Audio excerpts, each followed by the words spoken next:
So I was going through my Basquiat collection last night, and I saw your story, which said that apparently the number of people doing this has just kind of exploded over the last few years. You led the way. I know. Well, I haven't borrowed yet. She's going to tell us what exactly is the purpose of this. Are people just doing this because they need cash, or is there more to this?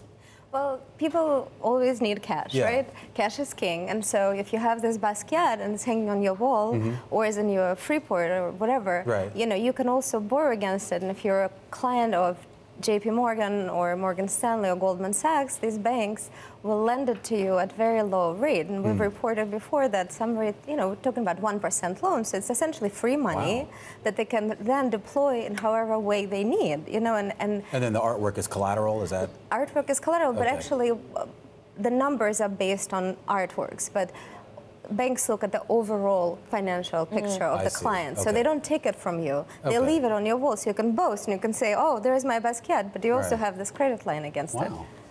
So the client, who are these clients specifically? In your story, you talk about Daniel Sondheim, and he's part of this kind of new breed of art collectors who are hedge fund guys and who are very familiar with the idea of leveraging up. Yes, exactly. And so, you know, he is a very young guy, very successful, and, you know, he's emerged as one of the biggest art buyers in the last few years. And actually going through these UCC filings and seeing what's in his collection, I recognize, you know, a lot of works that I've reported on in the recent years. And several of them were top works of a particular auction season. So he's buying at a very high level.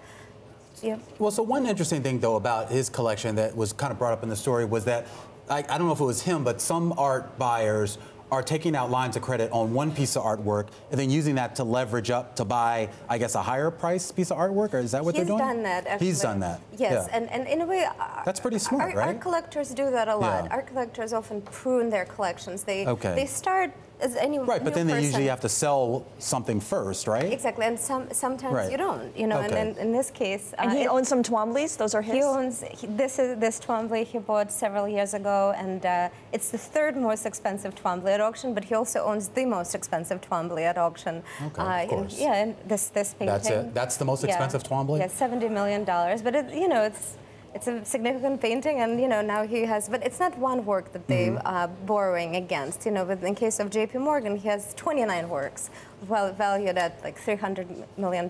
So. And their point of contact at these banks, they're art bankers, right? I mean, you have an art services executive at the Bank of America that you quote. These are guys or women in the wealth management division, I assume?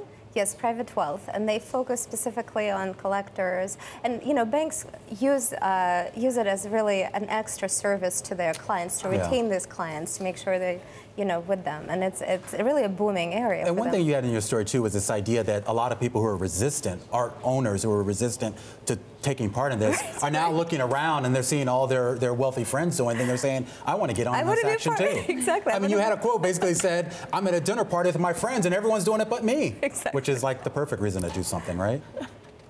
Isn't it, right? She's not going to be goaded into that. All right. My Basquiat staying on the wall, right? There in the you kitchen. go.